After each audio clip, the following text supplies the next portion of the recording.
അതെ, 1 കിലോ കടല വെച്ചിട്ട് 1 തവി തേങ്ങയിലി കുറുകിയ ഗ്രേവിയോടുകൂടി കടലയൊന്നും അരച്ചു ചേർക്കാതെ ഇന്ന് നമ്മൾ ഉണ്ടാക്കിയ കടലക്കറി വേണ്ട. ഈ കടലക്കറി കാണുമ്പോ പറയേ, ഇങ്ങനെയാണ് നിങ്ങൾ കടലക്കറി ഉണ്ടാക്കി കൊടുക്കണത്, ഇങ്ങനെയല്ല കടലക്കറി ഉണ്ടാക്കണ, വേറെ തരത്തിലാണെന്ന് പറഞ്ഞു വരണ്ട. പല രൂപത്തിലും പല ടേസ്റ്റിലൊക്കെ ഉള്ള കടലക്കറിയുടെ വീഡിയോ ഒക്കെ ഞാൻ യൂട്യൂബിൽ അപ്ലോഡ് ചെയ്തിട്ടുണ്ട്. കാണാത്തവരൊന്ന് കാണുക. നല്ല ടേസ്റ്റുള്ള കടലക്കറിയുണ്ട് ഇന്ന് നമ്മൾ കൊടുക്കണം. ടേസ്റ്റിലേക്ക് കടയിൽ കൊടുത്തിട്ട് കാര്യമില്ല, നമുക്ക് കച്ചവടം കിട്ടൂലല്ലോ.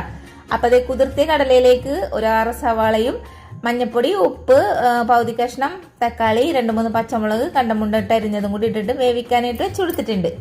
കടലേക്ക് വെന്തത് ഒരു മൂലക്കാലോട്ട് വെച്ചു കൊടുത്തിട്ടുണ്ട്. 1 തക്കാളി കണ്ടമുണ്ടിട്ട് അരിഞ്ഞത്, 3 ടേബിൾ സ്പൂണും മല്ലിപ്പൊടി, 1.5 ടേബിൾ സ്പൂണും മുളക് പൊടി. മല്ലിപ്പൊടി ഇച്ചിരി കൂടുതൽ എടുത്തോട്ടാ. ഇനി ഇതിലേക്ക് മഞ്ഞപ്പൊടി മഞ്ഞപ്പൊടി ഇട്ടാണ് വേവിച്ചത്, എന്നാൽ പോലും കുറച്ചും കൂടി ഇട്ടോ മഞ്ഞപ്പൊടി. ഇതേ ഞാൻ പറഞ്ഞ ആ 1 തവി തേങ്ങ ഇതും കൂടി ഇട്ട് കൊടുത്ത് കുറച്ച് വെള്ളം കൂടി ഒഴിച്ചിട്ട് നമുക്ക് അടിച്ചെടുത്തിട്ട് വരാം.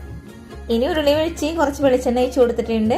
കടുകിട്ട് പൊട്ടിച്ച് പിന്നെ ഇഞ്ചി വെളുത്തുള്ളി പേസ്റ്റ് ഇട്ട് ഒന്ന് മൂപ്പിച്ചതിന് ശേഷം വറ്റൽമുളകും കറിവേപ്പില ഇട്ട് നമ്മൾ അരച്ച് വെച്ചേക്കണ അരപ്പും കൂടി ഇതിലേക്ക് ഇട്ട് കൊടുത്തിട്ടുണ്ട് കേട്ടോ. ഇനി ഇതിലേക്ക് പെരിഞ്ജീരകത്തിന്റെ പൊടിയും അതേപോലെ തന്നെ മീറ്റ് മസാല ഉണ്ട് ചേർത്ത് കൊടുത്തേക്കണത്. ഇതെല്ലാം കൂടി നന്നായിട്ട് മൂപ്പിച്ചെടുത്തിട്ട് എനിക്കൊരു തൃപ്തിയില്ല. കാരണം എന്ന് വെച്ചാൽ ഇതിന്റെ പച്ചമണം മാറണ്ടേ. അപ്പൊ അതുകൊണ്ട് ഇച്ചിരി വെള്ളം ഒഴിച്ച് മൂടി വെച്ച് കുറച്ച് സമയം കഴിഞ്ഞപ്പോൾ അതേ പച്ചമണമൊക്കെ മാറി അതിന്റെ എണ്ണയൊക്കെ തെളിഞ്ഞപ്പോഴാണ് നമ്മൾ ഇതിലേക്ക് വേവിച്ച് വെച്ചേക്കണം കടലയും കൂടി ഇട്ട് കൊടുത്തേക്കണേ കേട്ടാ. ഇനി എല്ലാം കൂടി ഇളക്കി അങ്ങോട്ട് കൂട്ടണോടോ. ഇങ്ങനെ കാണുമ്പോൾ നിങ്ങൾ ഓർക്കും ഇത് എവിടെ കുറുകിയ ചാറ്.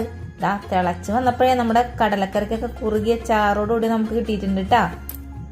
ഇനി ഇതേ നമ്മളിതേ പാത്രത്തിലോട്ട് അങ്ങോട്ട് ഒഴിച്ചു കൊടുക്കണേണ്. അപ്പൊ നല്ല അടിപൊളി ടേസ്റ്റുള്ള കടലക്കറിയാണ്. എല്ലാവരും ഉണ്ടാക്കണം, സപ്പോർട്ട് ചെയ്യണം. Thank you.